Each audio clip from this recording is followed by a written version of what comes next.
thank you for this day. Thank you for the opportunity that we have to gather with you, and thank you for the opportunity we have to just be called your children. We thank you for your provision and for your understanding and your watchful care over us. We ask you to continue to guide and direct us, and being filled with your spirit and your peace and your love and your understanding that you give to us about you and your word. We thank you to allow us to accepting the situations in life, the physical and challenges, and whether they be in life, and we have technical issues now, we have family health issues, we have work issues, financial issues, and all kinds of emotional, spiritual things that are happening in our lives, and we just continue to lean on you, trust in you, and depend on you to get us through all these things that have been from the past that linger into the present, that we always have to adjust to accepting your will in our lives, as it's been from the times we were young to now.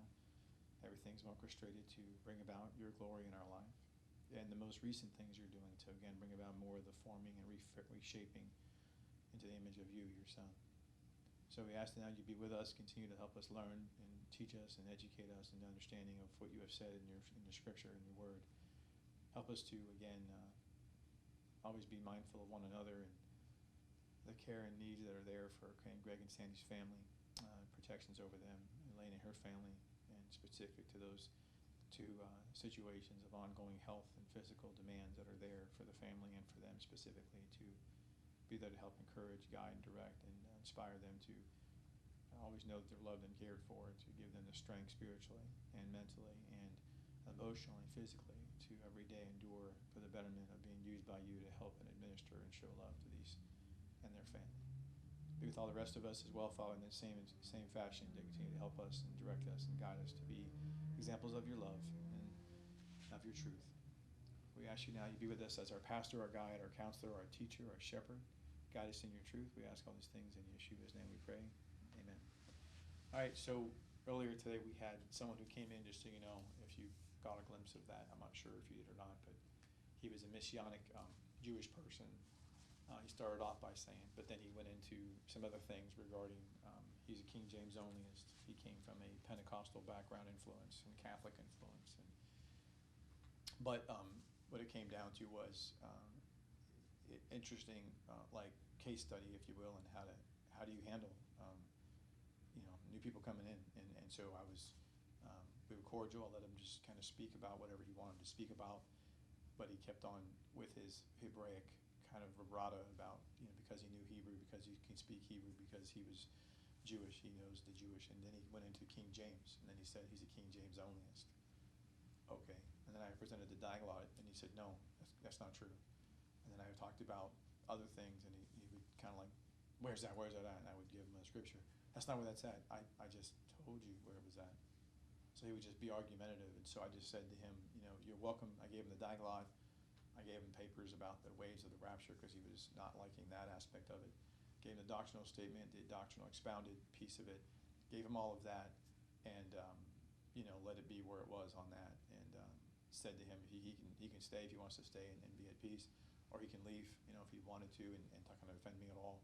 And so he decided to leave. I can't. And he started grumbling under his voice. He didn't leave peacefully. He just, I can't believe this. And he started kind of making shots at us. And when he left, he said some other things. I'm not sure if he said that's evil, but he was saying something that was derogatory, I know that. And the tone was very derogatory, as he was out loud wanting people to hear him as he was leaving, saying something derogatory, which just in the nature of that, it doesn't matter how much he thinks doctrinally is right, the behavior is wrong. And you just can't do that. And that speaks for me and anybody else as well. None of us can do that. Doesn't care what you know is true or not. It's irrelevant to the fact that you still have a responsibility to behave accordingly with love and truth. And there's a way to do that, whether you're in an environment you don't agree with or not. There's a way to behave. And that's not it, right? And so if you're going to leave peacefully. That's it. Just walk away. Don't be grumbling to your boys trying to make a scene. That's just not good. So anyway, that was happening earlier today, so I kind of took a little rattling, and we started a little bit later than usual, but I want to make sure you knew that. I know we're on recording saying this, but I think it's important to note. So anyway, may God be able to bless him and help him in understanding what he was given, and who knows. But as he was leaving, he looked over at Nancy and said, "You're wrong," like sternly, which was really kind of rude as well.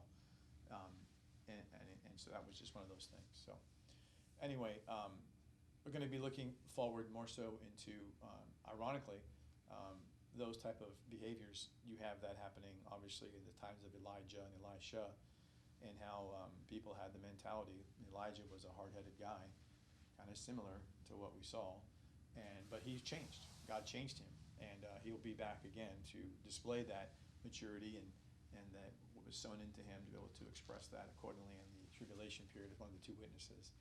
But as we look now and continuing the story with Moses and Elijah, we left off with the transfer of Elijah from earth to heaven on the fiery chariot, when of course the whirlwind or the tempest came between Elijah and Elisha and took him up, and then he was placed on a chariot of fire with horses of fire. And so with that in mind, he continues to have that be such where it was a story of transition in 2 Kings chapter 2 from Elijah having the mantle literally, and that mantle passing to Elisha. Hence the term we use comes from this story. The mantle passed to him. This comes from this. And remember how the mantle passed. It was in a whirlwind that was swirling, and then when it passed, it flew down. It flew down to Elisha, who was on the east side of the Jordan, and on the west side of the Jordan was the other prophets, sons of the prophets looking. There was 50 of them looking. So easily a tempest whirlwind could have easily flung that mantle any which way, but it wasn't Elijah throwing it to him. It was the whirlwind that says it fell to him, which means it again was dispersed by God himself, his sovereign hand, which again let him know and everyone else know he was the next transitional hand that God was on as the prophet amongst the prophets. He'd be the father of the prophets. But I want to take one excerpt to kind of review again before we get into chapter 3 today, where we're taking more off into the story of Elisha. But the transition of chapter 2, a couple of things happen when in chapter 2 we talked about how Elijah, from his perspective, how God used Gilgal to Bethel, back to Jericho, and across the Jordan. We mentioned that growth cycle of symbolism, what was there in those stories of how going to Bethel was to make peace and reconcile with God. And then Jericho was about destroying old mindsets and making sure that God was going to create a new out of the old reference to the new wineskins, and get rid of the old wineskins. And so then we have also him crossing over the Jordan, and then Elisha taking over. But from Elisha's standpoint, we didn't talk about that, right? And so it really speaks to how we as well to get to where we need to be as those who are learning, not just from experience, but there's an old adage we say in life that it's always good to learn from someone else's experience. Experience isn't just the best teacher. Someone else's is even better. Okay, not just your own experience, someone else's. And so Elisha was taken on that journey with Elijah for that reason. So it wasn't as if God had to teach him the same thing, learn from his experiences. God's not ignorant. God's a very wise and astutely intelligent creator, right? So why would he not use someone else's experience, Elijah's, to teach Elisha? And if you think about this, all of us in this congregation, all of us in this movement of how God has brought us to where we are in understanding God's word, have had some semblance of seeing someone else who has not gone the way they should have when they've been introduced to the depths, the deeper things of truth in God's word. And because of that, instead of that discouraging us or taking us off the path, it has actually allowed us to learn from that experience what not to do and what to do better and what to do right. And so that's one of the things you got to take away from why God did that with Elijah and Elisha. So with Elijah, it was a personal, direct teaching time. But with Elisha, he was learning from the gleanings of that experience, okay? So with that in mind, as the story then picks up between how they transitioned, we saw in chapter 2, verse 16, going onward, the Spirit of the Lord was from on Elisha only afterwards. They did not believe at first. Remember, they said at first it was the spirit of Elijah in verse 15 that was on Elisha. So it was a transition. So what does this speak to? Remember, if we're going into chapter 3 today, the story in chapter 2 was that whenever someone takes to a level, and we just kind of experienced that earlier this morning, but we experienced it more so with the early introduction of what we would call unicameralism, or the whole people who are stuck on that phrasing soul salvation, or they'll say, hey, have you heard about the other inheritance, or do you hear about the judgment seat of Christ and there's negative recompense? They get kind of caught up in stuff like that, and they think that's great. Well, that's the Elijah syndrome. They get so caught up into the different uniqueness of Elijah and his miracles and his Mosaic type. However, they forget that Elisha is to follow, and there's greater things that would happen. But when the first transition takes place, they don't see it as different. So in other words, when we see the dualities of inheritance, we see the depths of what we see and how the parables make sense and the different typologies and different parsings of truth. People who know the original kingdom things don't see it as that different at first. They see it as you're just building on what someone else has left. That's why they saw Elisha as the spirit of Elijah. They didn't see him as separate. They didn't see him as the spirit of God was on him. He was just carrying on what Elijah did with God in his life. It wasn't until later when they thought he was dead and Elisha said, I told you not to go look for him.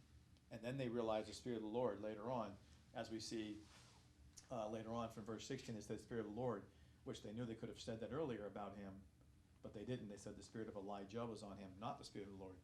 But then right around chapter 2, verses 19 to 25 is when you see the miracles happen from Elisha taking the water and making it go from no longer being a curse in Jericho to now being that which was savory because he put salt in there, speaking to this Sumetical experience, though being unfaithful to faithful. But then you have the next segue of the story about the children, and they're basically mocking him and ridiculing him. So this speaks to how those of us who follow, when you're already when God introduces you from the sporos to the sperma, and you go from the Word of God to the mysteries of the kingdom of the God, then you go to the kingdom of God. When you go to that different level of steps, you get more and more ostracized, right? And the more and more ostracized you get, the more people who don't want to understand it or get confused by it, they attack it. They attack what they don't understand or don't know. So they come at him with things he can't change, just like people do with us. People take things that I can't change, nor can you, what God showed you in God's Word. I didn't one day go, I'm convinced I'm going to find out about what the parables mean. That's not what happened. God just showed it to me when I was reading that. I don't know what to tell you about that. Well, that's my fault. How's that my fault? I didn't do anything. It wasn't me. And so they want to insult you by how you see things in Scripture, by how God shows you things you can't change, you know. And that's kind of here. They mock and ridicule. They don't understand how God's moved in your life. Yes.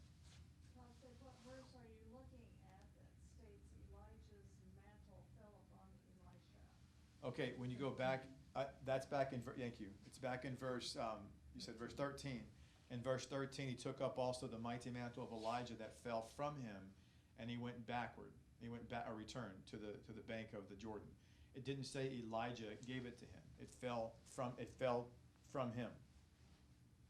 So it's a different phrasing. Again, Elijah did not throw it to him. It fell from him, and that's in the context of earlier, the whirlwind in verse 11 took him up, and he cried, saying, my Father, in verse 12. And then in verse 13 of chapter 2, that's when the mantle fell on Elisha. The mantle just fell on him. Again, showing God's sovereign decree that this is my man. Again, you say, well, it's obvious. Well, no, not really. I mean, yes, he was ministering to Elijah, but if Elisha was supposed to be, you know, all of that, even though he was the mentee of Elijah, granted. Micah was already earlier being used by God as a mighty man that Joseph had even heard about. So why are you gonna come on? Plus, there are other sons of the prophets were used before that as well that were not Elisha. So don't fall for this reality that, oh, it had to be Elisha. No, it didn't. It didn't have to be Elisha. God could have chose Micah or some other son of the prophet. Why do I say that? Because he already has used them. He already referenced them as good guys. So why would he not have used them? Now, I would argue in Elisha's case, well, of course it's going to be Elisha because he was the mentee of Elijah. I get that. But my point is yeah, the majority of thought would have been, obviously, Elisha. The point being, God introduced other characters to let you see that he had other options. He had other options. Just to make it clear, he sovereignly chose Elisha. And yes, of course, it was because he was being mentored by Elijah. I get that. But God introduced other characters into the situation to let you know it wasn't just Elisha who was qualified to have the next measure given to him. God could have taken any of those other godly people and made them understand things. But he chose Elisha. Yes. And God said, it doesn't say it fell on Elisha. The mantle fell from Elijah. It repeats the same phrasing in verse 14. Right. That's okay. Okay. Let me help you understand.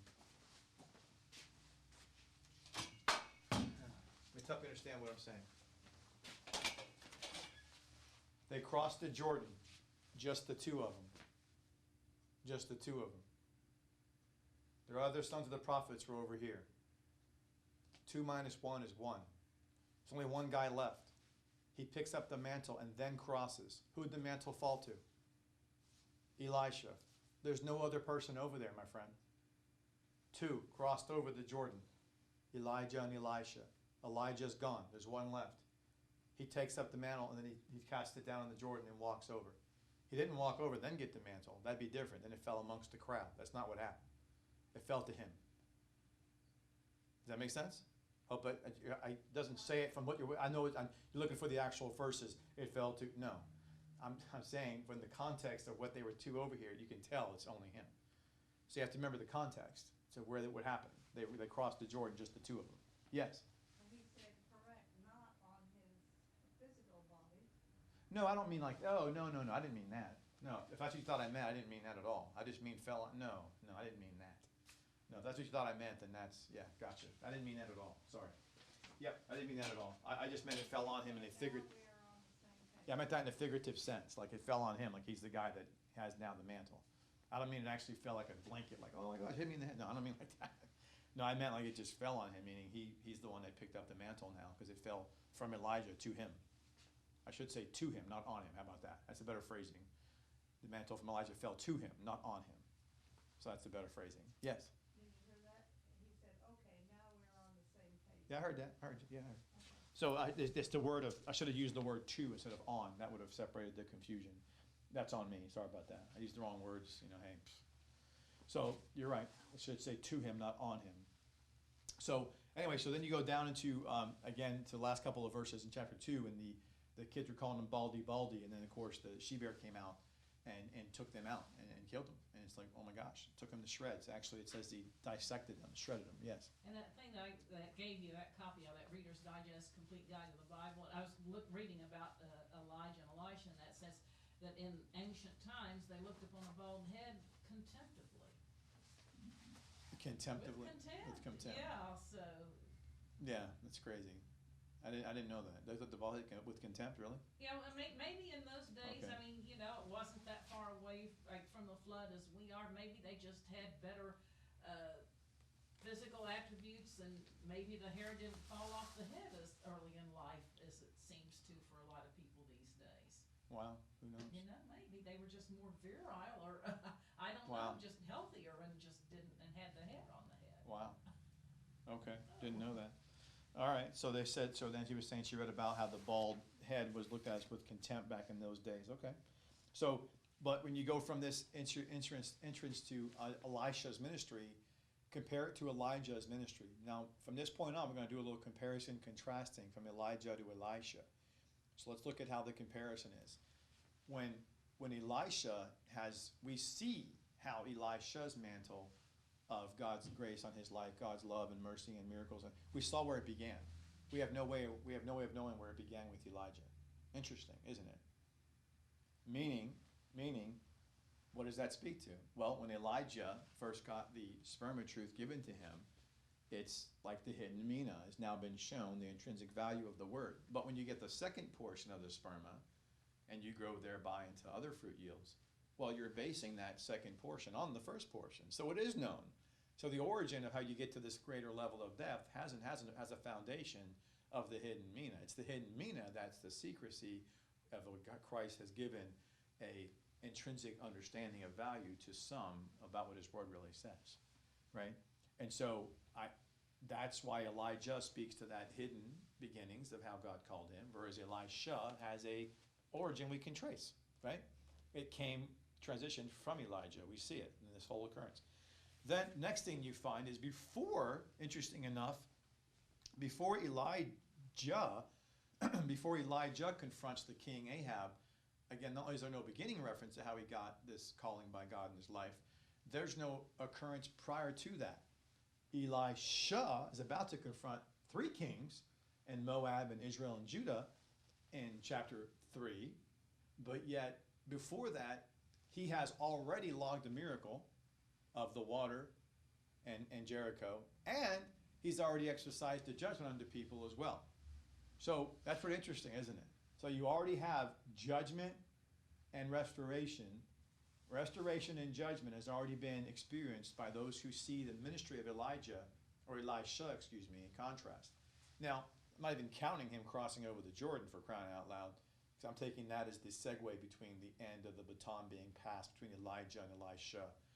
But the reality is that once he crosses over the Jordan, these two things that have happened are really stark contrast to chapter 3 when he does get used later on to confront these three kings, and again, Israel, Judah, and Moab.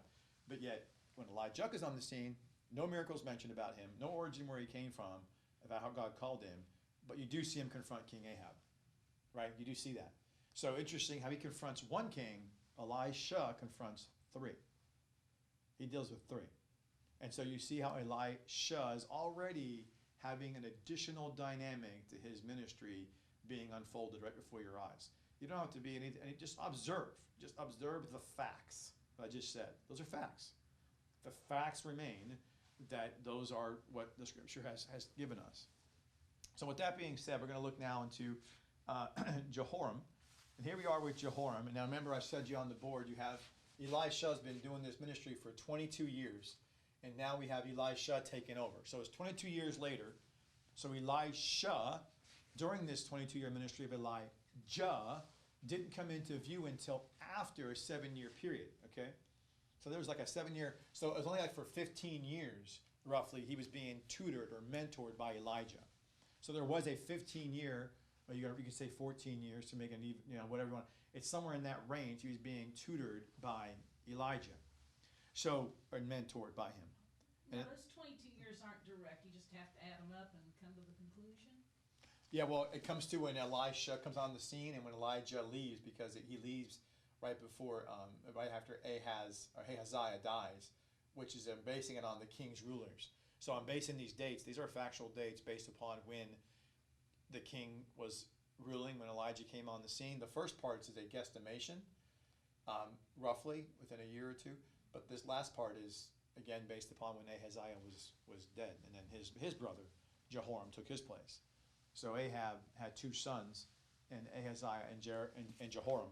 And Jehoram is the one who took Ahaziah's place, who already died in chapter 1, as we saw. And so now Elisha's taken over under Jehoram. So Elijah only dealt with Ahab for the majority, and then just a little snippet with Ahaziah. Very, very small interaction with him before he dies, as we saw in 2 Kings 1. So in verse 1 of chapter 3, it's 852 now BC. Jehoram is now ruling of Israel, the northern tribes. And notice how the northern tribe, you see how it goes down to Moab? You see how on your map you have Moab in the south. Moab was like a province or part of the territory, again, as you see, of northern Israel. So it's important to note because in chapter 3, Moab wants to rebel and be no longer giving tribute to Israel. So why would they do that? Well, under Ahab's reign, it's going to tell you in chapter 3, there was 100,000 lambs and sheep that Mesha had given, the king of Moab, had given to Ahab. And now that he's dead, Ahab's dead, Ahaziah's son already died, now his other son now took over. He's thinking, I'm not going to give any more tribute to Israel. Now it's time to rebel. They're weak. Their numbers are depleted. I'm just going to, Elijah's gone. Now's the time to hit him. So I'm going to say no. He's going to rebel. And so Judah's got their own problems. Judah, later on, under Jehoshaphat's son, you're going to find Joram under Jehoshaphat's son. He's going to have Edom, who was a controlling place of Judah. His kingdom, also in 2 Kings 8, rebels against Judah. Just about 7 years later than this occurrence we're about to read right now. So they're not too far removed. So Moab's like a secondary land area where that king is being subjected to the king of Israel. And Edom is a kingdom separated and being subjected to the king of Judah. And they're 7 years apart from their rebellion. So just to kind of put that in your mindset, about 5-7 years apart. Yes? When you had read that, and that was a lot of sheep. Yeah, 100,000. 100,000 lambs and rams, sheep and rams. So you have a lot, so what that is 200,000, so there's a lot of that from where he was a herdsman too, by the way. So he took it personally on two levels, as a king and as a shepherd. Like that was his own, that's his possession, and it's his right as a king, and he gave it up to Ahab. So I think he has an interest of getting his money back, if you will, his possessions back. He wants back what he gave. And so he's looking for now is the best time to go and take it. So that's the background of what's going on. The transition has happened. It's been 22 years since they had Elijah on the scene, and now Elisha learned over the last 15 years from Elijah, and now Elisha's taken over, and they just got finished thinking it was just the spirit of Elijah, and they found out real quickly, oh, whoa, no, he got the spirit of the Lord on him too. He just, he turned that water into savory, no more the land of bitterness, and he cured the water, and those kids, he cursed them, and they got torn to shreds. Yeah, I think he's the guy. So they knew. So there was evidence that he had to produce before he became the guy. There was fruit yield. In other words, that speaks to when you first get the second portion of the sperma sown to you, like Elijah did, you have to bear fruit from it, or else it's not recognizable that the Spirit of the Lord is on you, right? And that's what happened with Elijah. He was given that fruit yield resource of being sown, but God cut him short of being able to exhibit the application of it, which is one of the reasons why he's coming back. He'll exhibit 60 and 100, and he'll be doing a wonderful ministry for God for the 3.5-year ministry and tribulation. So, in chapter 3, from verses, read the story here, chapter 3, verses 1 and onwards. So, now Jehoram, the son of Ahab, began to reign over Israel in Samaria, the 18th year of Jehoshaphat. See, Jehoshaphat's a good king, remember? And Jehoshaphat in this chapter, again, is going to point out, isn't there a prophet in Israel that can inquire of, that speaks for God? So Jehoshaphat becomes from the earlier exchange with Ahab, when Ahab died, he's now becoming more and more the unifier of the two kingdoms, and he's actually a rational voice of recognizing God's hand. So people look at him as like the one with the strongest pull amongst these three kings of Edom, Israel, and Judah. You would actually know by far it'd be Jehoshaphat who has the biggest vibrata of the three and the most weighted comments and opinion, because not only was his army stronger, his godly approach to who God was more connected. So yes. And he was the son of good King Asa, and overall he was a good king. I can't remember how many decades it was, but it was quite a few decades that the southern kingdom of Judah was blessed with Asa and Jehoshaphat. Yeah. And he was. It's right. He was from a godly father. He was a godly king for the most part. He didn't take down the high places. He should have. That was his. Yeah, there was always these kind of like, they call those kind of so-so kings, because why didn't you just take those down? So it's almost like he wanted to appease people, and he kind of played that politic game of, okay, I won't personally do anything that's against God, but I'm not going to tear down that which you're doing that's wrong, or the people can be, taken off. It's kind of like he rode the fence a little bit on issues that were external to him that could affect the people. So, but for the most part, he's a good guy. And so to your point, so when you look at this phrasing going on, it says, and he says, and he reigned 12 years. This is Jehoram now. Jehoshaphat, 18 years. Jehoshaphat, king of Judah, and reigned 12 years. And he wrought evil. This is Jehoram in the eyes, and watch this now, in the eyes of the Lord, but not like his father, and not like his mother. He turned aside from the image of Baal. So he wasn't into idol worship itself. But what did he do? But nevertheless, he cleaved. That means he really grabbed closely unto the sins of Jeroboam, the son of Nebat, which made Israel to sin. He departed not aside therefore. What was Jeroboam's epitaph? Jeroboam, he who caused Israel to sin. Why? Because he was rebellious. So what they're telling you is, what Scripture's telling us is, what God's saying to us is, so Jehoram was not an idol worshiper. He wasn't stuck on the idols. In other words, Ahab and Ahaziah were more prone to call upon Baal and Chemesh and Moloch and all that garbage. Mostly Baal, right? They were caught up in the whole Baal thing, and paying sacrifices and going to the temple and whatever, right? And Jehoram's just going, I'm not into that. He was more of an arrogant soul, and he believed that rebelliousness in its core he doesn't want to be subjected to anything. He didn't like to have a process or religious issue control him. So he was rebellious like Jeroboam, because with Jeroboam, all things were permissible. It was all about whatever he wanted, how he wanted it, when he wanted to do it, how he wanted to do it. It's about all out being sold out to wickedness for rebellion with no structure at all. At least Ahab and Ahaziah had structure. Their rebellion and wickedness was channeled through the worship of Baal and his temple worship and his idol worship and his sacrifice system. Jehoram said, nope, anything goes. I don't succumb to any god. Whoever I placate. What's that? He was more the atheist than his Yeah. father and brother. Yeah, he was more the atheist, right? He was more the atheist than they were. He was very much an evil guy, saying, I'm just gonna go my own way, and whatever God I feel like that moment I'm gonna go pray to or talk to or whatever, I'll do what I want to do. You know, he was not party or responsible to or felt, you know, enslaved to any type of worship system or any kind of God. He was just independent, rebellious. He did not want to be a servant, that's for sure, right? So then you got verse 4. Then Mesha, king of Moab, was a sheep master, and he rendered unto the king of Israel, like I mentioned, 100,000 lambs or rams and 100,000 rams with the wool. But it came to pass when Ahab was dead, the king of Moab rebelled against the king of Israel. So in other words, again, verse 4 and 5, if you're down here, by the way, you see this city we're going to mention later. These are the two cities, Ar and Karahaseth. I can't even say it. Haraseth. These two cities are the two biggest fortified cities of Moab. The scripture calls them fortified city and then heavily fortified, or he calls it choice city. We'll get there later. But the king down here, he sees that Israel's been weakened, not only by a change of two kings, Ahab, Ahaziah, and now Jehoram. And not only that, but Jehoram's telling them, don't worry about worshiping Baal structurally speaking. Jezebel's out of the picture. Elijah's out of the picture. The armies have been depleted. Now it's time to strike. I want my stuff back. So you can see where his human viewpoint of being a shrewd king would say, this is the time to strike if I'm going to be getting back what's mine. And so he rebelled. And the king Jehoram went out of Samaria that same time and numbered all Israel. So he's rebelling. He's coming up against them. So in Samaria, Jehoram goes out and goes, yeah, we're in trouble. We don't have enough armies to push back this rebellion. He knows right away he needs help. So again, arrogant guy, but interesting how he's arrogant still did not allow him to be that ignorant. He still needed help to win this fight. That's when he solicits the help of Jehoshaphat. So he goes, so King Jehoram went out of Samaria at the same time and numbered Israel, verse 6. And verse 7, he went and sent to Jehoshaphat, king of Judah, and he said, the king of Moab has rebelled against me.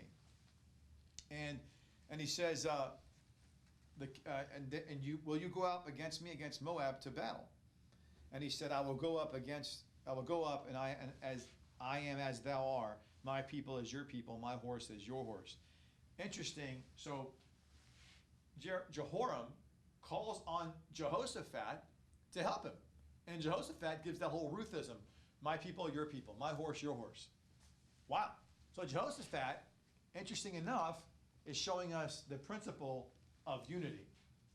The principle of, for example, ironically enough, we just found out earlier this morning, that even if you disagree with someone's approach toward God, even if you disagree with someone's inability to respect and honor God, which Jehoram was clearly not doing.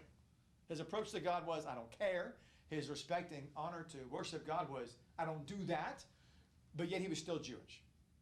And because he was an Israelite, and they belonged to the same bloodline of descendancy of Abraham, Isaac, and Jacob, that common bond is what Jehoshaphat said, my people, your people. My horse, your horse. It says a lot about the common ground we must have when we're in testament and the spirit bond of Christ.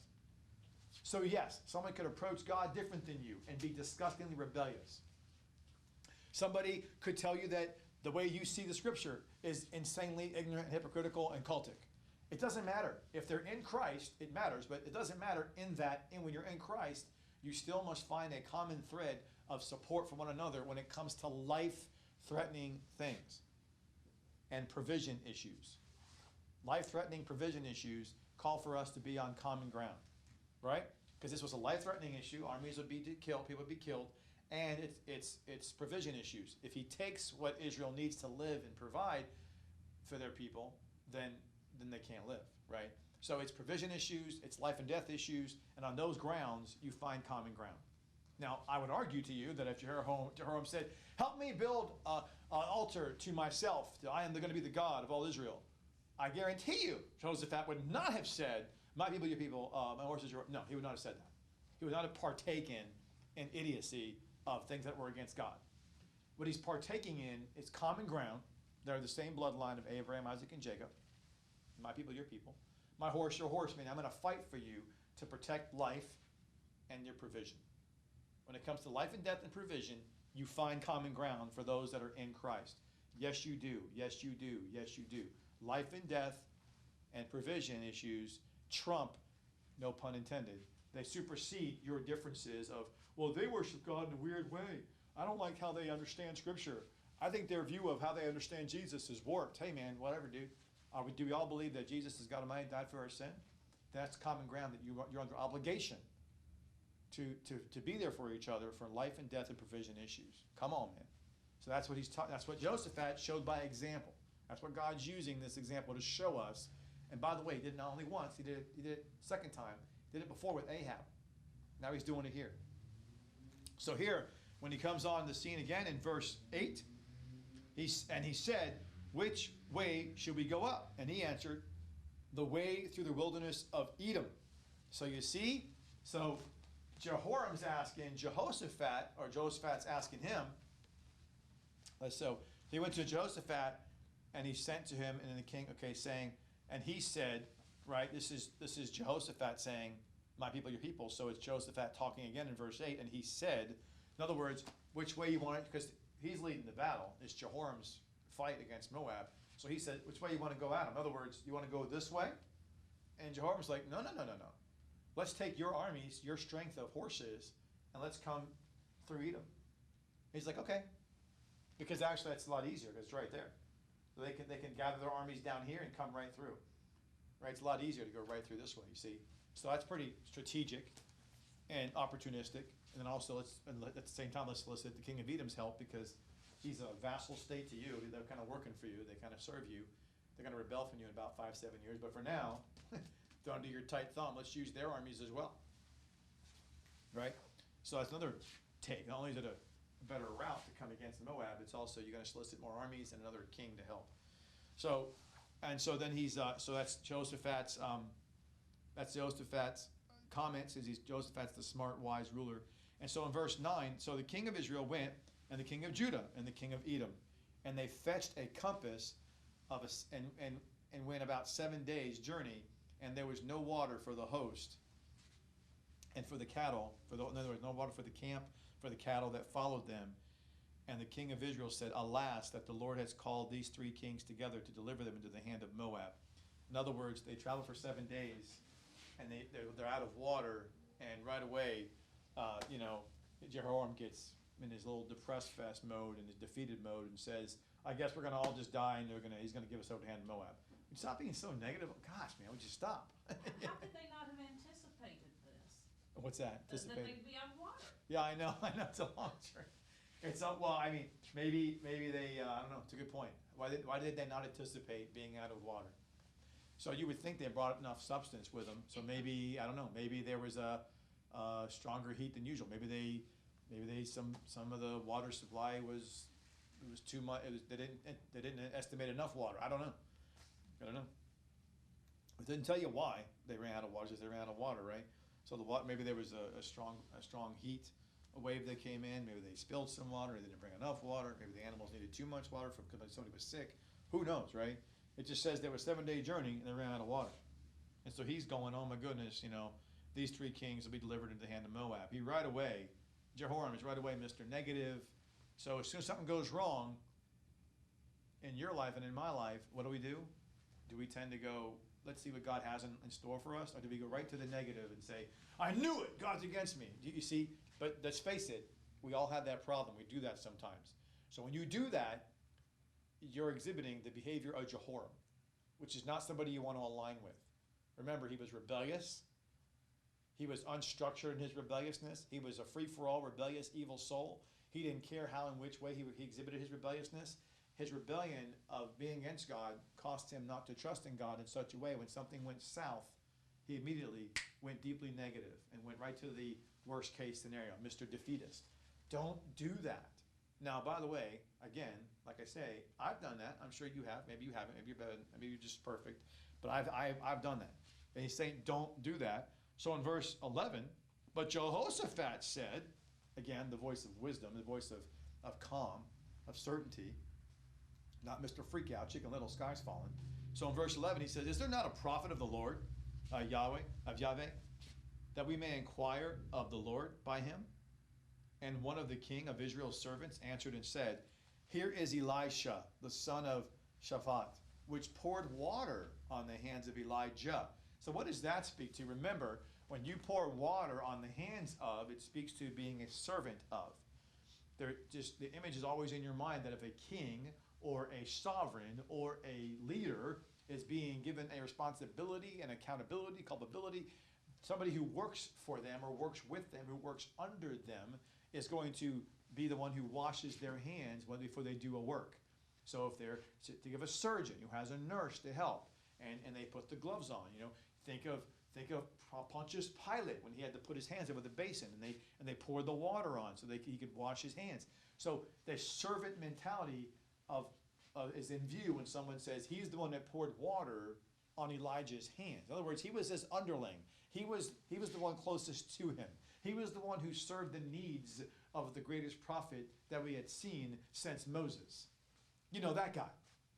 Oh, okay. So I think he might know what's up. He was the apprentice of Elijah. I think we would know. He was his servant. He was his close confidant. And Jehoshaphat said, the word of Yahweh is with him. Interesting. So how does Jehoshaphat see? Not only is he a voice of sound wisdom and counsel, but he's also not rattled by the situation. And so much, he's also founded his belief and statements on the fact that he believes in the truth of what God has given by what the servant has said to him when he says, here is the son of a poured water. So as soon as he hears this is the servant of Elijah, he right away goes, oh, then the hand of the Lord, the word of the Lord is with him. He doesn't even know Elisha. And he says, that's all I need to hear. He's good. I mean, it's unbelievable. The counsel, the wisdom, the calm, the patience, and the total trust he imputes to how God works. He understands how God's hand works in the hand of a prophet. And so here he is in verse 12, that latter part of it. So the king of Israel and Jehoshaphat and the king of Edom went down to him, meaning they went to see Elisha. So here they go. So in verse 13, here comes Elisha for the first time, counseling not one king like Elijah did in 1 Kings 17, when he first comes on the scene, with no reference to where he comes from, no miracles stated before. Unlike that story of Elisha, he does transition from a beginning with Elijah being his foundation. He also has a miracle already in his back pocket of God using him to put the water into being preserved with salt and being cured. And he already has a judgment of the kids being killed by the she-bear. And now he comes to not one but three kings. And in verse 13, Elisha said unto the king of Israel, what? Notice how he addresses the king of Israel, not Judah, not Edom. Because why? Because that was his ministry. So when you're in a mixed crowd of people, be responsible when God calls you to address the one that you're accountable to. Don't address people you're not accountable to when you're given a truth to have to give to somebody that may be hard to understand, or maybe they're charged to understand, whether it's a diligent aspect of a charge they have to be given, or an information truth that's difficult to be received. Address in a mixed crowd the one you're responsible to. He's responsible to the king of Israel, not Judah and not Edom. So he addresses the king of Israel. What have I to do with you? And he says, get thee to the prophets of your father and the prophets of your mother. And the king of Israel said unto him, nay, for Yahweh has called these three kings together to deliver them into the hand of Moab. So Elisha is right away doing the opposite of what Ahaziah had done. Ahaziah's brother is the one who said, is there no other God in all of Israel that I can call on Baal? And God tells Elijah, are you kidding me right now? You're not going to call on me. You're going to call on some other fake God. So now Elisha is using his brother's comments and his father's comments and his mother's comments to go, oh, now you want to talk to God. Why don't you talk to your own prophets? Why don't you talk to your own, the heritage your family left for you, all these false gods? Why don't you talk to them? What does God have to do with you? And so he wants to first nail it down. Why are you going to me? For superstition? For fanaticism? For just for miracle cure? Or are you really coming to me because you want to hear the word of Yahweh? Let's get this real close and real clear. So he wants to make it clear. He wants to, and this is real important, by the way, because some people, I should say a lot of people I know in Christianity, they don't want to define this foundational issue. They want to hear what they want to hear. Oh, that person says they love God. What God? Which one? Well, you know, they said the God of Abraham. Doesn't mean anything. What God is that? No, define. Abraham, Isaac, and Jacob, or Abraham and Ishmael? That's a different God. What God are you talking about? So Elisha wants to specify what God are we talking about? Because you're coming to me to ask for help, for guidance. When you say Yahweh, you call Baal that, for crying out loud. So how do I know who you're talking about? Which God are you thinking I'm going to call on? Let's make this real clear. If I'm going to be used by God, the only one, the only true God there is, I'm going to force you to tell me what's going on here. I want to hear from your mouth that you understand that there's only one true God. We're not calling this false stuff. So don't fall for that pretense when you're in conversation with people when they say, oh, I believe in God, or I trust God, or I love God. And you assume it's what you want it to be because you want to be friends with them because of your family or your friend or your colleague or your neighbor. Do not assume that stuff. Vet it out. Vet it. When you say God, what do you mean? Do you mean Jesus? When you say Jesus, do you mean the only God there is who died for your sins? Do you mean that God when you talk? Make sure, vet it. If you don't know, vet it out. Elisha sure did. So Elisha vets it out. And so then he calls the three kings together. And again, Israel, the king of Israel, Jehoram, says, understand, we're going to be handed over to Moab.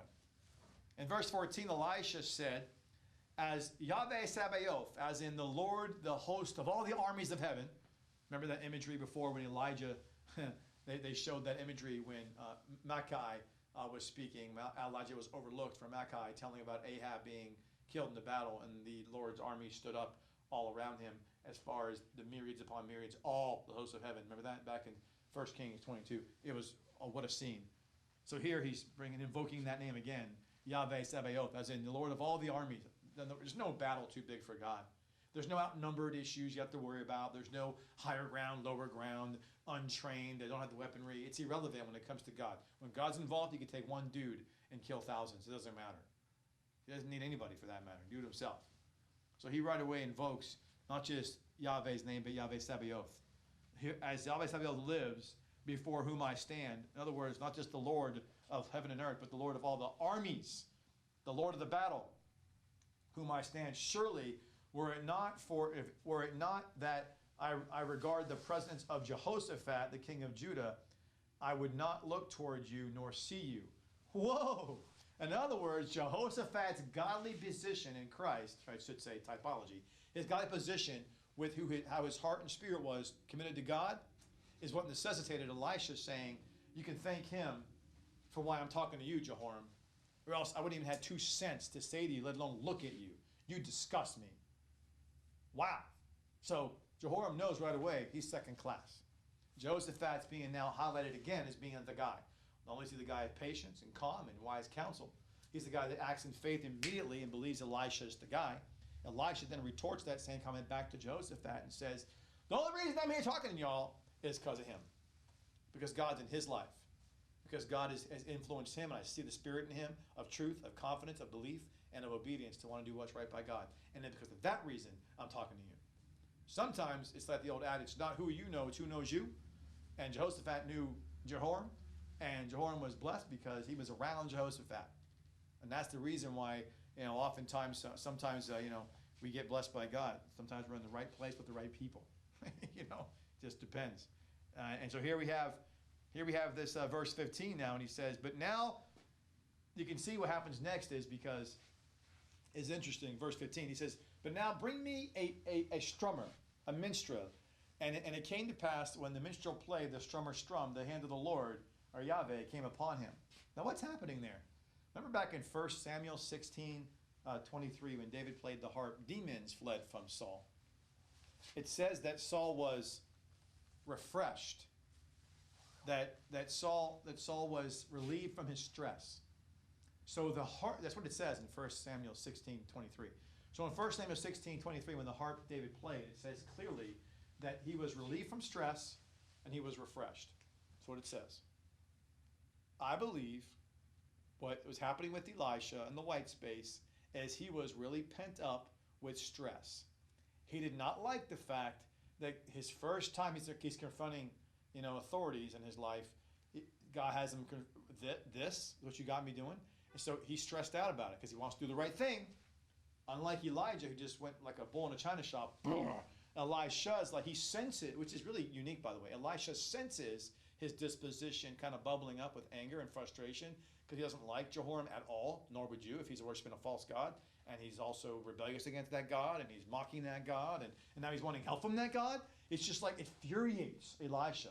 I think Elisha is infuriated, he's angry, he's frustrated, and he's upset. And he goes, please get a strummer, because he wants himself to be calm. He wants himself to relieve the stress, and he wants to be refreshed by God's Spirit, reminding him, okay, it's not my thoughts, not my way, it's God's thoughts, it's my way. Boy, I can learn a lot from this, right? Because I struggle with this big time. And so Elisha is saying, I think he sensed it himself. He was highly irritated. And he was just like, because he made a comment earlier, if it wasn't for Joseph, I wouldn't even talk to you, let alone look at you. Like, dude, like, calm it down, brother, calm it down. And he says, give me a musician, give me a strummer. So it's almost like we need to have our time out, and go take on some music. I'm not talking about some pop music or hard rock or classic rock. No. I'm talking about some classical music that edifies God, some Christian music, some things that make you calm your soul, that calms your soul and relieves your stress and refreshes you with the memory of who God has been in your life and what you're to be at that moment for him. Yes. And maybe Elisha is humming or singing along with the minstrel come before his presence with singing. Yeah, and to your point, is Elisha humming when the strummer is strumming? Probably so. I'd imagine that kind of edifies though. I know that when I have, and this is just me talking, there's times where I will have stressed out days, or I'm anticipating a stressed out day, or I came out of a day that was just filled with just stress, different kinds of stress. Some is mental, some is emotional, some is physical, spiritual, you name it, right? But I just know when I do, I'm just telling you, I play classical music all the time in the car now because my grandson told me about classical music. And it's been like 3 years now I've been doing that. And it's just been, it does calm me. I still got work to do, God knows that's the truth. But it does calm me a lot. I see myself a lot calmer than I've ever been. But if you heard me say that and you see me have my issues, you'd go, dude, what were you like before? Yeah, real bad. So I'm not saying I'm perfect. I'm not saying that at all. But I'm just saying I see introspectively a difference. But I also can say that when I'm stressed out more than usual, I will intentionally not use classical. I'll put on a Christian song that has maybe, I know there's certain songs that speak to my soul. It just make me cry. It just make me just, get engaged. I told you before about the fanfare for the common man, the classical song that I put on that and I closed my eyes and then I was daydreaming and driving to work a little bit. When I say close my eyes, I mean we were in stopped rush hour traffic. And I would just imagine that sound, bum, bum, bum, dun, dun, dun, boom, boom. And that's the fanfare for the common man. I'm sure you've heard that. I've imagined that being like the entry of Christ coming on the earth in this messianic reign. And it just brought me to tears. And so there's certain things that I'll purposely want to imagine just to get out the emotion, to soothe my spirit, to get out that stress and to refresh me and remind me life is bigger than that situation, than that person, than how I'm feeling. And I need to have that so much in my life. I'm just an emotionally wired human. I'm a broken soul. When it comes to things that bother me, they break me. And I'm just not a good person. And so here Elisha is shown by example that he, a man of his double portion he asked for, he's getting it, can have the same kind of issue of saying, I sense in me an emotional instability going on right now. I sense a mental sense of I'm frustrated, and he wants to be calmed. Man, that speaks volumes to me. I love the fact that God put this in the scripture. I love it. Yes. Tracy said, great for us to know words to focus on. Our local classical station has the unrush hour from 5 to 6 every day. I Yeah. often listen to it driving home. Yeah, it really does. I don't know what it is. It just calms me. It just calms me. And then I know that I learn things too, by the way. There's just one, I forget the name of I should never right now. But there's two things I learned recently that stuck in my head. One guy, he was German. And back when there was some point in time when German composers weren't accepted anymore. They were like, because of the war, I don't know what it was, but they weren't accepted. And so he changed his name to a Latino name. And all of a sudden he was accepted and he made a lot of success. I'm like, are you kidding me right now? And there's one composer who he was doing the composition, and during the orchestra, what do they call that thing? The galley. a chandelier fell, and it hit and didn't damage and kill anybody, didn't damage any instruments or kill any person. So he then called the composition miracle after that event. So I'm like, I didn't know that. So it's just interesting things like that. And then I learned that Bach, when he got his start, is because his mom was sick and she played in the church, but the older brother was the better composition or better player of the composition and musician, but he knew his brother was a savant. And he goes, you do it. So he led the congregation in singing that day, and they're like, that guy, he composed, he led that? And that was his beginning. In church, he led in music because his mom was sick, and his brother said, no, it's not my time, you're the savant, you're better than me, you do it. And because of that, happen chance, yeah, right, God's sovereign decree of his mom be sick, his brother being humble enough to say, you take this place, and the younger brother then did that, and then from there it was all, took off. I didn't know that. Like, amazing. I didn't know that. So just certain things like that you kind of learn, and I love that too. But anyway, off track. So you get back to verse 15, and he said, bring that strummer in to strum, and when he played, and the hand of the Lord came upon him. In verse 16, he said, this is Elisha, he said, thus saith Yahweh, the Lord, make this valley full of ditches. This is a pretty awesome word picture here. We're going to get to this. This is awesome. For thus saith Yahweh, ye shall not see wind, neither shall you see rain, yet the valley shall be filled with water. And that water means it's a torrent of flowing water. So imagine a flood of massive waters running through these valleys, right? So my first thought was, we just recently saw a documentary, They Will Never Grow Old. It's a movie documentary that Peter Jackson used the live movie clips of the World War I people. It's not a movie of actors. It's a movie based upon the real human beings who fought in World War I, and it shows their interviews, and it has a narration of their voices. And the entire movie is about old movie clips put together with narration of their voices. There's nobody new. All the folks you see and hear are dead. But it's just like, wow, to see what they really went through and what they did. It's just amazingly horrifying at some point. It just really kind of resonates with a sense of appreciation. And it was based, of course, from the British viewpoint, because they were the ones who led the way in World War I. And it showed them digging these trenches, these big trenches, in this big valley land where the army was being. And that's the first that came to my mind. Coincidentally, God had me see that about, a couple weeks ago, and now I'm reading this. And I'm going, wow, it reminds me of that they dug these trenches, and water, when it would rain, would flow in there. And they were talking about the carcasses and all the different stuff, and how their clothes, we had one set of clothes, now their feet would get all moldy and they'd be cut off and amputated, all this stuff. It's so gross, right? So I'm thinking this in my head about these. It's not for them to live in. It's for God is going to provide water for them and their cattle. So in verse 16, because remember, they're short of water. Yes? Tracy said, like Felix Mendelssohn, whose sister was actually the better composer. Oh, see? But as a woman, you know the difference. Oh, yeah, I got you. Yeah, that's unfortunate, isn't it?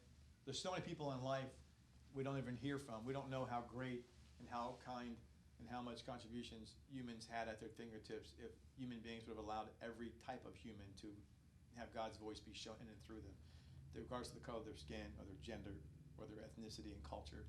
If we'd have just let them be used by God, who knows how much more glorious, presence we would have of God in this world, and who knows where we'd be. There's the one old saying, person said, why has God allowed no one to cure for cancer yet? And then God says, why'd you kill millions of babies from which every year I produce many of those with ideas to cure? You keep killing them though, so how would you know? Yes? And Pam said we read all about that when in Kansas City with Brad and Danielle at the World War I War Museum. Oh, pretty. Photos and stuff. Yeah, see, it's pretty awesome. And so when they dug these trenches, that's the first thing. If you're a World War I person reading this, how could you not think about that? Like, oh my gosh, we did that, because that's what they did. They dug these trenches, and they were talking. There was a whole trench they would navigate through the valley, because you wouldn't want to walk across, because they would just bomb you and you would die. So you had these trenches that protected you from being bombarded, and they couldn't see you. And anyway, so he said, thus make this valley full of ditches. It reminds me again of World War I, this field of trenches.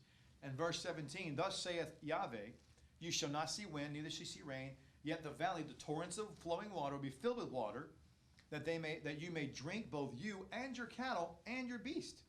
So all the animals, all the cattle, all you guys will have plenty of water. So you have this problem with having no water after 7 days journey. Elisha said, God's got you. You're all good. Is that enough? That's enough, man. These trenches are going to be okay then. Who knows how deep they are, but obviously deep enough to have a lot of water there for all that. And he says, and you shall smite, and now watch this now. This is about the Moabites. And then he says in verse 18, and this is but a little thing in the sight of the Lord, sight of Yahweh. In other words, it's a trifle. It's nothing. It's easy for God. It's not a big deal. They're like, because in other words, you can see the look on their face, probably like, what? We're gonna dig trenches throughout this whole valley, and he's gonna just fill it with water for all of us? What? He's like, it's not a big deal. They had the strength for it because they needed water. They were parched and thirsty. You wonder where they had the strength to dig the trenches. It's a good point. Where's the strength to dig ditches when you're parched and you're thirsty and you're weak and good point. So God had maybe they're thinking not just the act itself, but how they're going to do the act. And Elisha's like, God's behind it. Where's the problem? God could do anything. And they're like, well, I mean, it's just an amazing. He just says it's not a big deal for him. And so in verse, let me see where we're at. Verse 18, it's a little thing. It's tripe on the side of Yahweh. He will deliver the Moabites also into your hand. And then he goes into talking about, because he's going to give them, the Moabites, he's then going to give them a mirage of how they see what's happening. So it's actually water, but they're going to see it as blood and then think that they fought each other, and you're going to see this later on. So in verse 19, he said, you shall smite every fortified city, every choice city, which means heavily fortified. So fortified means what you think it means, heavily armored, protected, but then choice city means heavily fortified. So it's even more so. So take a fortified city and add extra layers of protections to it and armies around it, and that's what he means by choice city. So in other words, even a bigger. And these are the two cities they would think, in history, Moab had was the fortified city, and then the choice or more fortified was Kir-Hareseth. That was the more fortified city, the choice city. That was the one that was left. So we go on further, and he says here in verse 19, and you stop all the wells of water, and every good piece of land you get it with stones. In other words, you take all the water wells and you stop them up so they have no water for their land it'll just dry out, it'll parch out, and then make all their land stony ground so it's untillable. In other words, make the ground untillable, make the water supply go to nothing. In other words, just make their land a waste. Pummel their cities and make it so they cannot grow it back. Like, goodness gracious, make them a wasteland basically. Like, okay. So in verse 20, and it came to pass in the morning that when the meat offering was offered, that's the morning at 6 a.m., then behold, there came water by the way of Edom, and the country was filled with water. Meaning, water came by the way of Edom. So God, obviously, Edom's down here. So when it says water came by the way of Edom, it doesn't say rain. So in some, it's just going to, it doesn't tell you how this all worked out, practically speaking. So in my mind, I'm trying to figure out what's going on here. So they dug these trenches, who knows how many and how deep and how far, but we do know there was plenty. He said in the whole valley. There's a whole valley here. So I'm thinking it's quite an ordeal. And whatever God did, there must have been some tributary down here that he overflowed, that just kind of flowed and then went right into those trenches. And it filled them all up. And that's amazing to me, because they're probably going, what caused that? God. They're like, because there was no rain. It didn't say rain. It says, again, and there came water by the way of Edom, and the country was filled with water. And when all the Moabites heard that the kings were come up against them, to fight against them, so now, when you're digging all these valleys, these ditches in the valley, obviously they can see that they're close enough to see. So they're going, hey, they hear about it. Then these water comes in, but then they start coming closer and say they're going to come against us. Yes? And said almost like a man-made famine. A man-made what? Famine? Famine. Yeah. Like a man-made famine, exactly.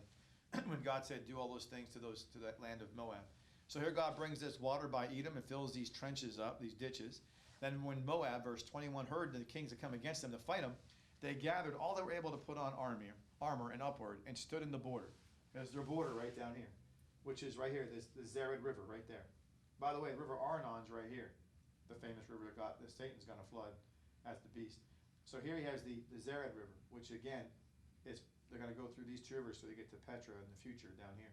But here's the Zered River. So they're right here. They're coming to the border, which is Zered River. And they all come against, many as they can get together, they all come against them. So they stood at the border in verse 22. And they rose up early in the morning. So therefore, remember, this is a whole day. So in verse 20, it was in the morning, the meat offering. He's giving you a whole day had gone by. That's what he's trying to tell you. So in verse 20 was the beginning of a day when the water came, filled the trenches. They then see the trenches being filled with water, and they have heard that they were building these trenches, and they see these being filled with water. Maybe, or they see the trenches at least. I don't think they saw them being filled with water because maybe they did, maybe they didn't, but they did see the trenches, that's for sure, because they saw them digging something to know they were coming against them. So they come down to the border here. But what happens is, then it says in verse 22, they rose up early in the morning, and the sun shone upon the water. You see, the Moabites saw the water on the other side as red as blood. On the other side of what? Other side of the river. The trenches were down here. So so God made them see the water as if it was red, as if it was blood. And they then thought the battle happened between Israel, Judah, and Edom, and they fought each other, and they killed each other.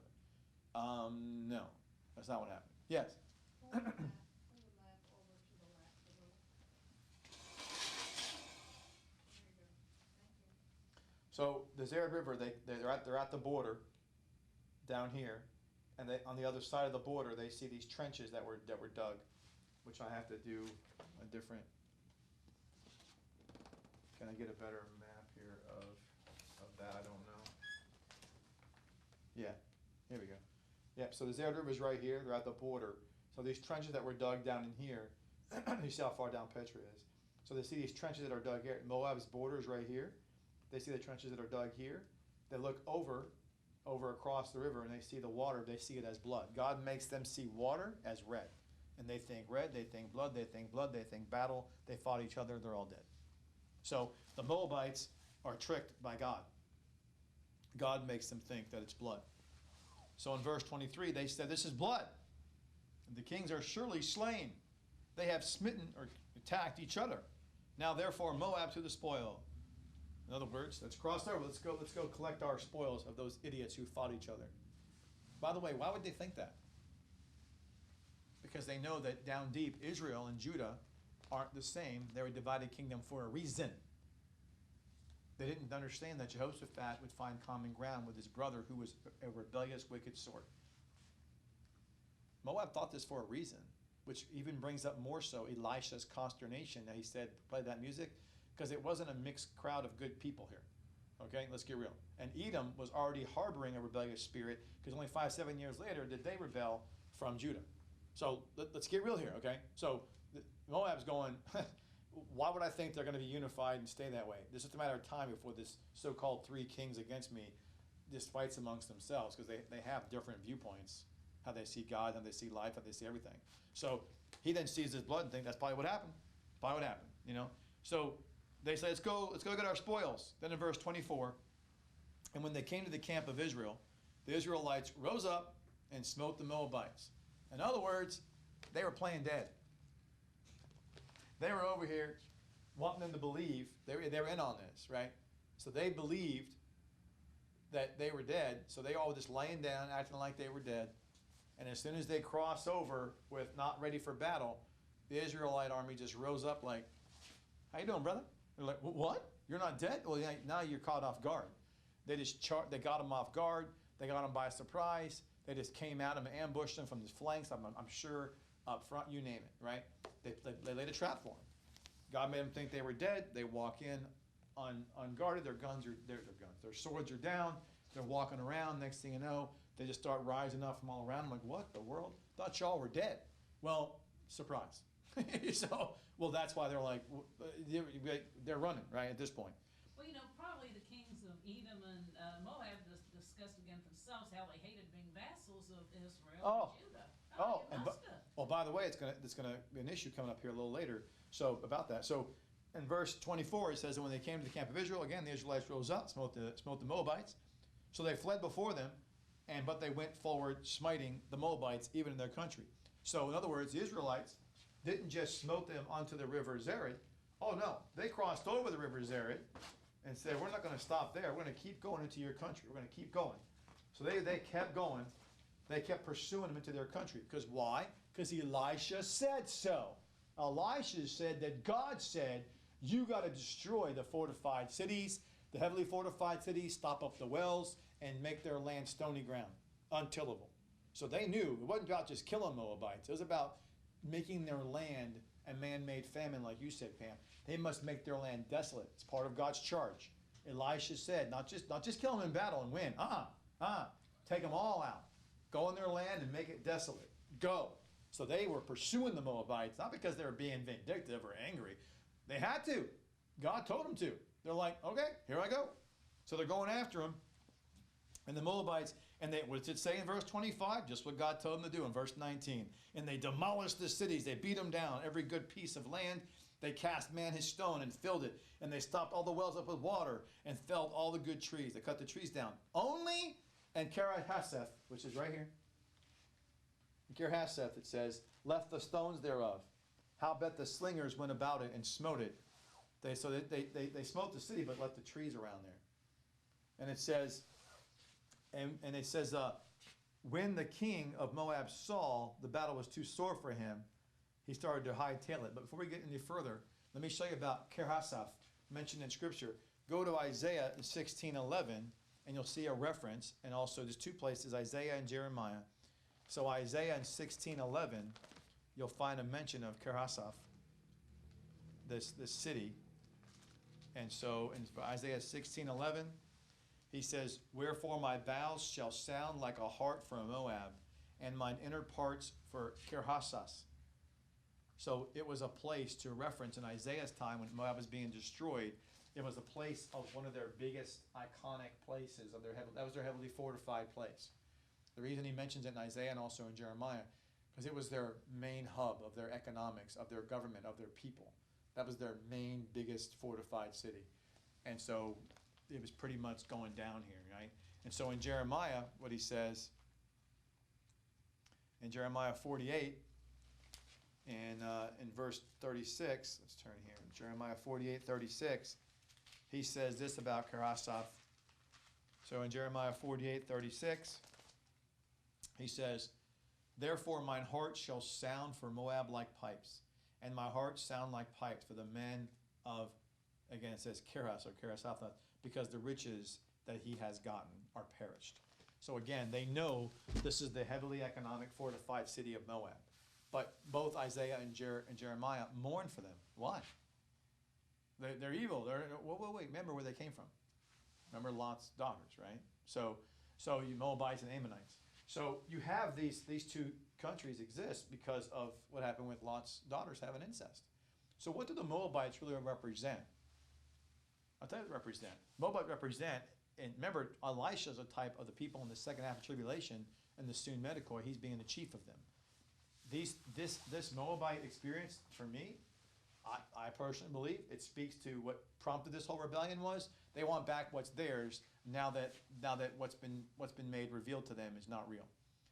These are people that are brephos in Christ, mikros in Christ, mikros in Christ, that I believe see that they believe Christianity is a fallacy and a farce. They begin to now fall away, and they want back the money that they've given to the institutions. They want back all the time and effort they put in, and they're in an all-out rebellion against Christianity because they have just totally sold out to the fact that they don't care about what the soon Medicoi message is. They don't really care. They're done. Remember? They're done. Remember, they're believing. And why do I say that's who they are? Because God sent a delusion to these people in the second half of tribulation. They believed the lie. Just like he sent a delusion to the Moabites to believe a lie. That death meant victory for them. He sent them a message of death that wasn't true, so they would think victory when that victory led to death itself. Just like he will do for those people. They'll be deluded to think the lie is true, to therefore save them, and it's going to kill them. What a coincidence. I don't think so. So I think Moab, again, is a type of people that are mikros in Christ, but they never grow out of that state. All they're doing is covered by the blood. Again, what a coincidence. It's the blood issue that comes up in this water. They're supposed to be washed by the word. but instead all they count on is the blood of Christ to cover them. It's not enough to have them be in the right state of mind, and they get easily deceived. Easily deceived. I think that's what's happening to Moab here. I thought they're a picture of, which is why Isaiah and Jeremiah still mourn the fact they're not evil incarnate people. They're still like stepbrothers of them. They're related. They're people of covenant indirectly because of what happened through Lot and Abram and so forth, and they know that, and so they're mourning Moab. It's part of their. That's why they were respectfully. Moab and Edom were both part of their kingdoms respectfully. They like those people. Yes. Hammond said, "Oh wow," and Todd said, "Who are the Moabites lying from?" Yeah, from Lot's daughter. So Lot's daughter slept with him back in Genesis, if you remember, and then with that incest, they got him drunk, and they both slept with him, and from one came the Ammonites, and the other the Moabites, right here. And then, of course, you have, from these two, then you have the Edomites came from Esau. All three are tied to Abraham. All three of them. All three of them are tied to Abraham. These are tied to Abraham by his nephew. These are his nephew's children are his what? His great nephew, his great nieces, I guess you could say, right? Is that right? Mm-hmm. His great nieces. Yeah, I guess it'd be his great nieces. So these are his great nieces' offspring, and then Esau, of course, we know as it's one of his grandkids. Because Isaac had two kids, Jacob and Esau. Edom was really more closely connected to Abraham than Moab and Yeah. Ammon. I mean, they were just Yeah. were like cousins removed, if you Yeah. will. But Edom Yeah. was. But they're of the same, and that's why Isaiah and Jeremiah wanted to point out, and only saw Kirhathseth as a really vibrant focal point economically and of their population, but it was also a place to represent that, again, their position of how their heart was mourning for them. Was another important factor we saw in those scriptures, is that because they were part of the line that came from Abraham. Abraham and Lot Abraham loved Lot. So therefore, why would he not love Lot's kids? Of course he did. He loved his whole family. So therefore, his kids, his daughters, who ended up getting him drunk and having these two people come out of him, that means they're related in some way and have that same heart of Abraham, care for them. And so that's why they're always mentioned in Isaiah and Jeremiah's comments, as well as you should see them here. They're not just like anti-God people. They're just, unfortunately, those who went the wayward path, kind of thing. They struggle. But it's interesting, all three of them escaped Antichrist's hand. Moab, Correct. Edom, and Ammon. Yep. They all three escaped. And then, of course, Yep. Edom shelters them in Petra. And wait till, and then, so watch, so later on, as this chapter is about to end, and we're going to go in a little bit of a segment into the next chapter, but, so go into the last, a couple of verses here. So go back to chapter 3, verse 26. So after they say only Kirhathseth has been saved, I wanted to show you about Kirhathseth, how they saw it in Moab. And then verse 26, he says, "And when the king of Moab saw the battle was too strong for him, he took 700 men that drew swords to break through." Now, this is interesting to me. So why is the 700 important to me? I personally see this as 7, meaning the entire tribulation period, and the 100 fruit yield is the only thing that's going to last when it's over. When it's all over, the fruit yield you want to be at is the 100, which is the assumed Medjugorje people. That's the only people that are going to be really, looked at as having the real victory. Others who give forth their lives have 100-fold. Granted, if they give their life to not worship. But the reality is, I believe that this 700 speaks to this 100 fruit yield, 100 fruit or 100-fold, and how they are going through the whole tribulation, and he's trying to fight the inevitable. You've lost. However, he does win, by the way. He does win this fight. And he procures Moab from being taken over by Israel or Judah, and the battle's going to end kind of interestingly on a whim, and there's no explanation as to what really happened. So let's read about it, and let's talk about what really happened and what it means to us in typology. So he brings these 700 men, which that drew swords. I think it's his way of trying to fight against the reality. These people in Christ are in tribulation period, going to try to fight the demonic presences and Satan. You can't win that fight. That's just ignorant. But what do? He fights it how? He says he breaks through, or he splits through onto the king of Edom, but they could not. He tries to go that way. Now, why would he go that way? He's not going to go the way of Israel or Judah, their armies. He's trying to go through Edom's armies. Why is that? Think about it. Who's of the three people, who does he have most in common with? Edom. He's not an Israelite of the king of Israel or king of Judah. Those are Israelites. And two different there's a family spat going on. The kingdom's divided, but the reality is they're all still Israelites. They're Hebrews. He's not. Edom's like him. They're both kind of like related to Abraham from a distant relationship. They both are vassal kind of countries being controlled by respective kingdoms. Israel controls Moab. Judah controls Edom. They both have this sense of rebelliousness against resenting how they're being ruled over. So I believe he thinks he's going to go to the one who most identifies with him. So what do I think that speaks to? It speaks to that you have people that are of covenant in the world during tribulations period. They're going to take the mark of the beast, not worship him, but they're going to try to find a way. They're trying to find a way to survive. They're going to coalesce with them, because Edom had a covenant with Judah, a promise to fight with them. I believe that these people of covenant, I believe, are word pictures in Edom during tribulation period. That are going to be those in Christ. They're going to try to partner up with those that are of covenant to try to go against Satan or in the Antichrist. It's so dumb; it isn't going to work. But watch what he does. Watch what this is interesting. Watch what he does.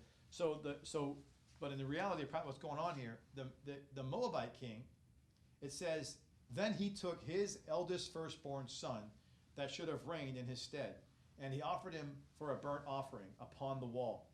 And there was great indignation and rage against Israel, and they departed from him and returned to their own land. Huh? What just happened? I don't understand what just happened, right? You read that, you're like, okay, everything's making sense, everything's making sense. What just happened? I don't get it, right? So you read that, you're like, okay, so Misha takes his son and kills him. Israelites see it. Why would they hightail it out? What's that about? Just finish the job. That's a good thing. He killed his own, whatever. Just finish the job. Why would you just bye-bye? And what's this whole wrath about? Why are you mad? Weird, right? So when you read it at face value, it's what it looks like. That's not what happened. The key lies in the phrasing, his eldest firstborn. Oh my goodness. And it also lies in who you don't think it is and who it really is that he sacrificed. Here's what happened. First of all, you read this phrase, eldest firstborn. The word eldest firstborn, you go back to our Noah study, and Benoi is the word he uses for eldest. And Benoi means of male progeny. Remember, that's the word used of male progeny. It could be used of your son, of your grandson, of your great-grandson. They're all Benoi. They're my male progeny. That's why he had to say firstborn of Benoi. That's why it says eldest firstborn. Because Benoi means all my male progeny of my line. Son, grandson, great-grandson. But when he says firstborn of Benoi, that means he's saying of those lines, it's no. I'm talking about my son, my firstborn son. So when he says that phrasing together, and the word firstborn there is not just Bakur, which could mean firstborn, it means Habakor, which means the firstborn. Okay, wait. Let me get this straight. So he could have used, if he said Benoi, he's bringing up male progeny, which means son, grandson, great-grandson, and onward, all that. Okay. If he uses Bakoi, he means firstborn. If he uses Habakoi, he means the firstborn. In this phrasing, he uses Benoi Habakoi. Why? I'm here to tell you, this is not normal language to use if it's your firstborn son you're talking about. If it was your firstborn son you're talking about, you would say, and I took my Bakoi. There's no reason to say Benoi. The reason to say that. You wouldn't be saying Benoi. You just say, I took my Bakoi. Why would you say Habakoi? Why would you say the firstborn? You only have one firstborn. Why would you say that? And the reason why he's saying this, I'm telling you right now, and it's saying because Misha, the king of Moab, went through Edom because he knew not only that he could identify with him, he knew that if he couldn't identify with him, he could have another caveat, plan B. Either you join with him and get mercy from him, or he would say, you know what, fine, no one help me? I'm going to take your son and I'm going to kill him. And if I kill your son in front of everybody, it's going to tick you off. It's going to make you go against Judah, who you're in alliance with, which will make Judah go, great, I got my own battle to fight Israel, and the whole battle's going to be over because there'll be misdirection. I'll have changed the landscape. Your unified front will be divided. I'll make Edom mad at you, at Judah, Judah will be mad at you because now you're here, that they have a fight to have that they didn't have before, all because of this fight they're fighting with you. Now, oh my gosh. Well, how do I know all this? Go to Amos in chapter 2, verse 1. Go to Amos in chapter 2 and verse 1. If you go to Amos in chapter 2 and verse 1. Thus saith Yahweh, for 3 transgressions, rebellions of Moab, and for 4, I shall turn away the punishment thereof, because he burned the bones of the king of Edom into lime. Say what? There's no record of that, by the way, just so you know, anywhere in the scripture except for right here, if that's what I just said was true. If the interpretation is true, that's the only where that verse can make sense. There's no other place in scripture where Moab burned the king of Edom's bones into lime, which, by the way, he offered him on a wall. He sacrificed him up on a wall because the wall's high up and all the armies, because he's in Keraseth, all the armies can see the wall's high up. He wants it to be a visible display. The king of Edom wouldn't help him, so he goes, I'm taking of all your progeny, the one who's in line next to be king. That's why he says, Benoi Habakkoi. I'm taking your successor, I'm taking him. And he took his son and he sacrificed him, knowing that was the only way to end this fight and preserve Moab's peace. Because he would then kill the king of Edom's successor. They would be livid. And now the people of Edom are angry at Israel because they're going to Israel. He wouldn't have done that if you didn't come against him. So they're blaming him for instead of being mad at Misha, they're mad at Israel. Because Misha did it in front of everybody. And so the domino just kind of fell down the pike. And so that's what happened here. And God says that they burned the bones of king of Edom into lime. By the way, it's a speaking of the which they burned the flesh and the bones, and so it's a practice back then. It's going to sound gross, but they would do this sometimes and use people's carcasses and remains to burn them and use them as the mortar of their walls of their city. So it's not coincidental that God says in Amos 2:1, he says you burned the bones of the king of Edom into lime, and he just got finished burning a firstborn, which I say is Edom's firstborn, king's son, on the wall, which then people can pretend that, that means that it was put into the wall. They used him to actually fortify the parts of the wall that was damaged during this battle. And you can see why Edom did not like Moab at that point, and nor did they like Judah and Israel, because they started all this, and then they like Judah. And there's the whole unity it's all fractured. So it's a really strategic play by Misha, killing his own son, but killing Edom's son, that is going to make people angry. That made them angry against Israel. Yes? And so the king of Moab took the eldest son of the king of Edom, right? Yes. Why isn't it made clear even in the exegesis that that's what happened? I know. It doesn't, except for the Hebrew language of eldest. Only thing you can get clued into when he says the eldest firstborn. When he has that phrasing, that's what really, when I heard that phrase, I'm like, why is he saying, and why do you say Benoi the firstborn? Because if it was his own firstborn, he would have said it just like, he would have said, he took his firstborn, he took his Bakor. Just say that. And Misha took his Bakor and sacrificed him. Why would you say his Benoi Bakor? It doesn't make any sense. So if you go back, for example, and by the way, some people think that the Moabites, the reason he did this is because he also thought that he would sacrifice unto his God like Abraham did for their God. He heard the stories how Israel came into power was through Isaac's and Abraham's testing of one another. And so they were seeing. Oh, it doesn't say it in that way. So he was saying that they're thinking that, well, maybe the king of Misha heard the stories, and so he was thinking, I'm just going to take the firstborn of Edom's son and use the same thing to end all this, because that supposedly ended or started the beginning of their theocracy, and it ended the war between what was the right way to, is it Abraham and Ishmael or Abraham and Isaac? That was the definitive way. It was definitely Isaac at that point. So he was just trying to make it sound like no longer is it Edom, it's going to be us. So the two of us, you're second class to Moab. That was his way of stopping the war and preserving his people, because he knew that would just end the battle. There'd be divisions. And then secondly, he would teach Edom a lesson. You're not going to help me? then you'll never be like, your kingdom will end with you. Your line ends here. Because, by the way, there was no king of Edom at that point. It says there was none until later on in 1 Kings 8 when they rebelled against Judah. There became a king, and then they started to rebel against them. So, yes. First of all, Todd said, New King James Version will take you to that verse for the footnote. And said, Oh. New King James has a reference to Amos in that verse. Oh. So there's your witness, Preston. Yeah, so, I didn't know that. So the reality is that in Amos, there's no other way to explain that verse. When you look at that verse, you have to say, well, and if you read about Amos, people's comments on it, they're all going to say, we don't know where this is applying to unless it applies to 2 Kings chapter 3, verse 25. Well, where else is it going to apply? There's no. Why would God just put that in there and not tell you what it refers to? Come on. So the only place it could refer to is right here.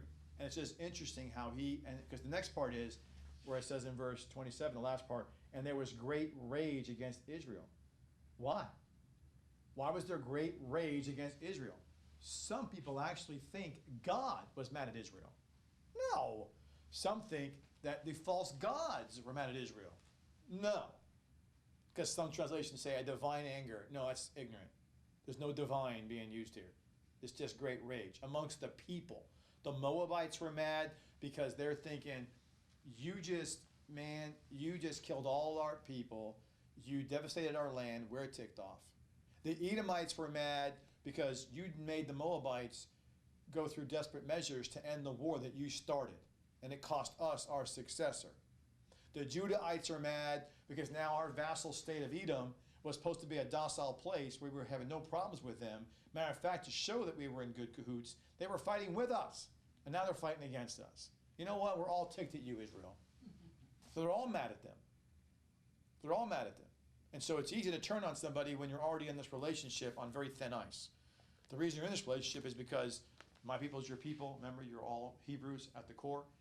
All you have in common is a slimmer, thin thread of Abrahamic covenant. That's about all you got in common, right? Everything else there's nothing else in common. That's about 1,000 years or more away from Abraham at this point. Yeah, I know. It's a lot of. That's why it's easy to get rage against somebody when you're already on a thin line of common thread. When you cross that indifference and making somebody's life more miserable, and I'm trying to help you on a thin thread of commonality, I'm going to tend to go, I'm not doing this. It's not worth it at any point at this point. It's not worth it anymore. When God was with us, we were all good for this. But now this is what, God didn't say this through Elisha was going to happen. He didn't say this. And now that we just saw this, great. We didn't see Edom rising up against us. And by the way, to prove that to you, as a little ahead of time, go to 2 Kings chapter 8 in verse 20. It says, in his days, Edom revolted from under, this is, by the way, you're using, you got in the 5th year of Joram, the son of Ahab, verse 16, it goes on. So in the 5th year, 5 years later, Joram, it says in verse 20, in his days, Edom rebelled from under the hand of Judah and made a king over themselves. You see, they didn't have a king because he was killed. You see? They had a successor. You see where it says in verse 20 of chapter 2 Kings 8? They made a king over themselves. What does that mean? They didn't have one. But they did then, didn't they? 5 years ago, didn't they? So what happened? Well, you know what happened. What happened was he was killed. Misha killed him. He killed their successor. And they finally got their rebellious ways. They probably were brewing this for a while. And they finally revolted under Jehoshaphat's son, Joram. They revolted at that time against Judah and then made a king over themselves. So that's why, this is all evidence. So Amos 2:1, 2 Kings 8:20, all speak to this being what happened here. And in the text itself, in order to see it, you'd have to say to yourself, what God is a God of language. You could have easily said I'll say the word again, I'm going to say it wrong. The Bakur. He could have said, and Misha took his Bakur and sacrificed him on the wall. Easily, but he didn't say that. He said his Benoi Habakur, which means, again, his male progeny, the firstborn. Why? And by the way, why the article the? Why emphasize the firstborn? He's emphasizing that's all Edom had. He only had one son. He had many grandsons and great-grand, but he had one son. He had one son that was in line for the throne. The other ones were too small. They weren't old enough. And so here, the one he was old enough to reign, they took him out. And that's why they're angry at Israel. So I hope you can see that. So what that speaks to is in my opinion, these Moabite people typify these Negros people who come against with the covenant people. They actually think that they take out the beast, the Antichrist, they take him down. They actually think they could do that, didn't they? And does that work? No, you idiot. No, he's going to come back. And what happens later with Edom? They just rebel, have another king. You can take out the bloodline all you want. The rebelliousness of who they are doesn't leave. They're going to find another way. They've made a king over themselves. But the rebelliousness was always there, never went away. So it just kind of shows you how people think in their own mindset of rebellion and don't realize God's hand through it all. And you can see now, going in retrospect, why Elisha was so frustrated, meeting with these three Yahoos, king of Edom, king of Judah, king of Israel. Now you can see why when he said just Jehoshaphat, what he means is Israel and Edom were not good folk. He didn't mention Edom at all, did he? You know Jehoram was a bad dude, but the king of Edom was also a bad dude. He wasn't a God-fearing human. Elisha didn't mention him at all. And again, this is part of the narrative, what's going on here. And then Elisha goes into the second part of his story in chapter 4. We're going to get involved in a little bit of this. We keep going. Yes? Vicky said, where are you seeing the Habakkuk, yeah, that's in verse 27. Is that in Septuagint? No, that's the Hebrew words. So the eldest firstborn is the Hebrew words. Eldest firstborn is Benoi Habakur. That's the Hebrew words for that, two English words. So eldest firstborn means Benoi Habakur. So verse 27, eldest firstborn means Benoi Habakur. And Bakur means firstborn, but Habakur means the firstborn. So when you put Haba in front of Bakur, you're emphasizing the firstborn. Why would you do that?